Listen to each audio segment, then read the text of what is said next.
Hai teman-teman, apa kabarnya semua hari ini? Temu lagi bersama Bu Guru. Hari ini Bu Guru akan mengajak teman kalian yang bernama Ahmad untuk belajar bersama tentang siklus hidup. Tapi sebelum nonton videonya, silakan kalian bisa subscribe terlebih dahulu. Terima kasih ya teman-teman. Yuk kita simak videonya bersama-sama. Semoga materinya dapat kalian pahami.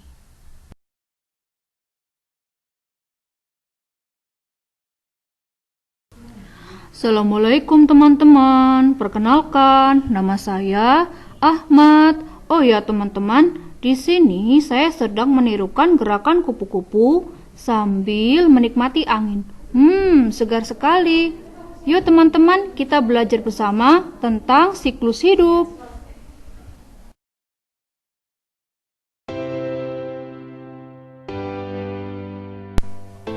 Meskipun tidak bercita-cita sebagai dokter hewan, Ahmad sering sekali memperhatikan hewan yang ada di sekitar rumahnya. Ada kupu-kupu, kucing, ayam, katak, dan ikan. Setiap makhluk hidup mengalami pertumbuhan dan perkembangan. Nah, rangkaian perubahan dalam pertumbuhan dan perkembangan makhluk hidup itulah yang disebut dengan siklus hidup.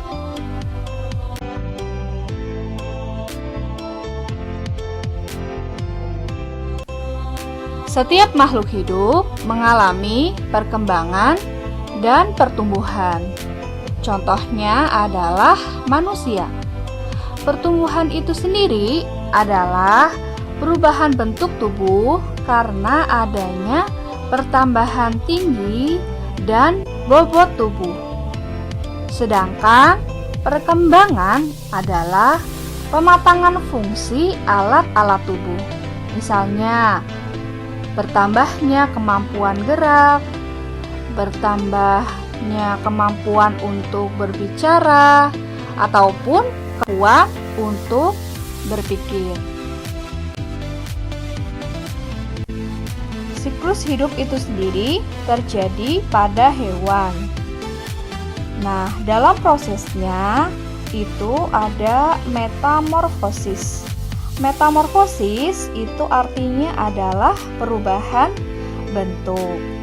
Metamorfosis itu sendiri dibagi menjadi dua, yaitu metamorfosis sempurna dan metamorfosis tidak sempurna. Metamorfosis sempurna itu mengalami tahap pupa atau kepompong. Jadi, ada perbedaan bentuk tubuh dari hewan yang masih kecil sampai hewan yang sudah dewasa. Sebaliknya, apabila ada metamorfosis yang tidak sempurna, berarti tidak mengalami tahap pupa atau kepompong. Bentuknya juga dari lahir sampai hewan dewasa itu sama. Paham ya anak soleh dan soleha? Kalian juga bisa membuka di buku Bupena tema 6 halaman 29.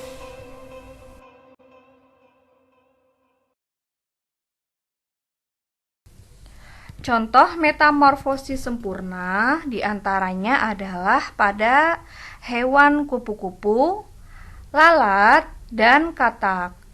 Pada kupu-kupu dimulai dari telur, berubah menjadi ulat, kepompong, dan berubah bentuk menjadi kupu-kupu.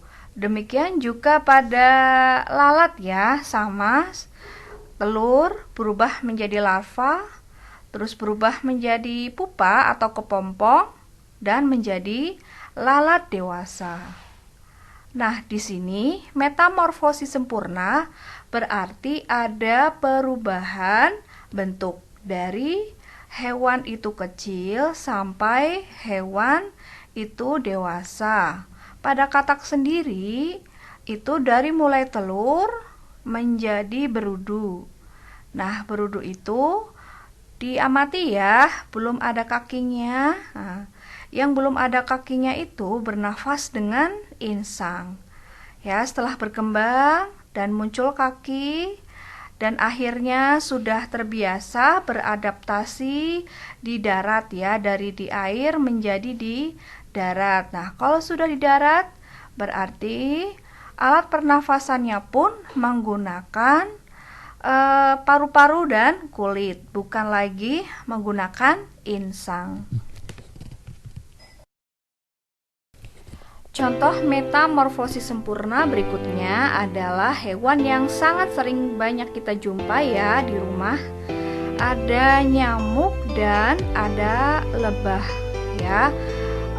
Nyamuk dan lebah mengalami metamorfosis sempurna. Kalian bisa mengamati ya, di siklus hidup atau daur hidup itu juga dari telur, larva, pupa dan menjadi hewan dewasa ya. Kalau dalam lebah itu sendiri dari telur, larva, kepompong dan menjadi lebah dewasa.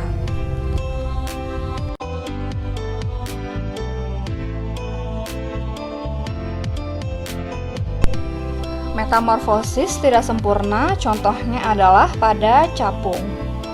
Capung itu sendiri itu tidak melalui tahap pupa ya, dari telur menjadi nimfa dan dia berganti kulit menjadi capung dewasa. Selain capung, metamorfosis tidak sempurna juga terjadi pada jangkrik, belalang dan kecoa. Di situ kalian bisa mengamati ya, siklus hidupnya itu dari mulai jangkrik ada telur berubah menjadi nimfa dan berubah menjadi jangkrik dewasa ya. Begitu juga dengan belalang dan kecoa. Dari ketiganya bentuk kecil sampai dengan hewan dewasa itu tidak ada perubahan. Jadi hanya berbeda ukurannya saja.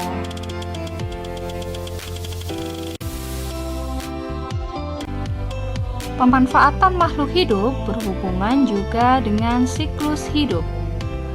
Apabila pemanfaatan makhluk hidup tidak seimbang dengan pelestariannya, maka siklus hidup itu pun akan terganggu. Ada contoh di sini, ulat sutra ya. Pada ulat sutra yang dimanfaatkan adalah pada tahap kepompongnya. Karena di situ dapat diolah, dipintal menjadi benang. Nah, dari benang menjadi kain sutra. Dan mempunyai nilai jual yang tinggi. Ada pula pohon yang lainnya, tumbuhan yang lainnya yaitu tumbuhan kapas yang diolah menjadi benang dan pakaian. Ada padi untuk makanan pokok dan tumbuhan jati untuk peralatan rumah tangga seperti kursi, almari dan yang lain-lainnya. Ada juga kulit domba ya, yang dimanfaatkan oleh manusia juga. Ada juga kerbau dan ikan.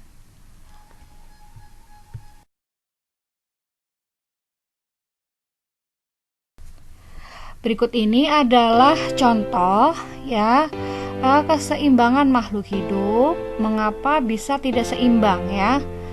Yang mengakibatkan adanya kelangkaan. Yang pertama adalah pemburuan hewan, penangkapan hewan langka atau hewan yang dijadikan obat-obatan tertentu, atau bisa hewan yang diburu dan dijadikan pajangan. Nah, ini semua adalah sikap yang tidak boleh kita tiru. Nah, penyebab kelangkaan lainnya adalah di situ kalian bisa melihat hewan yang tidak mampu beradaptasi sehingga lama-kelamaan dia akan mati ya. Atau juga hewan tersebut lama ya berkembang biaknya. Ada juga habitat hewan ya, itu menjadi terbakar ya karena hutan itu kekeringan ataupun ulah manusia. ya. Terus juga ada tumbuh-tumbuhan yang kering ya, yang tandus, yang rusak ya, yang terkena hama juga ini menghambat ya ada pertumbuhan kembali tumbuhan. Nah, ini semuanya adalah penyebab dari kelangkaan. Pentingnya pelestarian makhluk hidup mendorong pemerintah dan warga masyarakat untuk bersama-sama menjaga kelestarian makhluk hidup. Upaya yang dilakukan diantaranya adalah penegakan hukum. Jadi, pemerintah memberikan sanksi kepada pelaku apabila adanya penebangan hutan secara liar atau pemburuan hewan langka.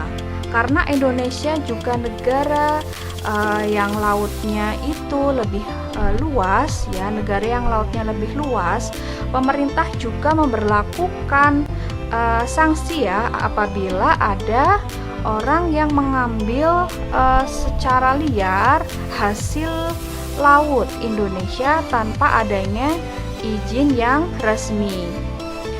Berikutnya adalah penangkaran dan pembudidayaan hewan. Penangkaran itu sendiri untuk melestarikan hewan yang terancam punah. Kalau pembudidayaan tumbuhan dilakukan dengan cara memperbanyak benih tumbuhan ya, apalagi tumbuhannya itu tergolong langka ya. Adalah pelestarian secara in situ dan ex situ.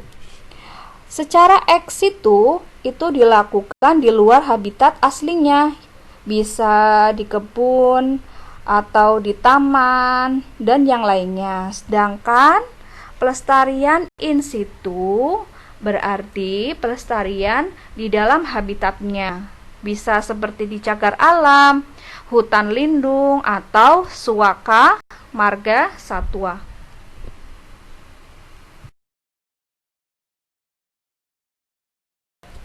Terima kasih teman-teman sudah menemani Ahmad belajar. Sekarang Ahmad sudah bertambah paham, alhamdulillah, tentang siklus hidup. Jadi kita semua yuk bersama-sama menjaga kelestarian makhluk hidup ya. Terima kasih. Oke, Ahmad akhiri. Wassalamualaikum warahmatullahi wabarakatuh.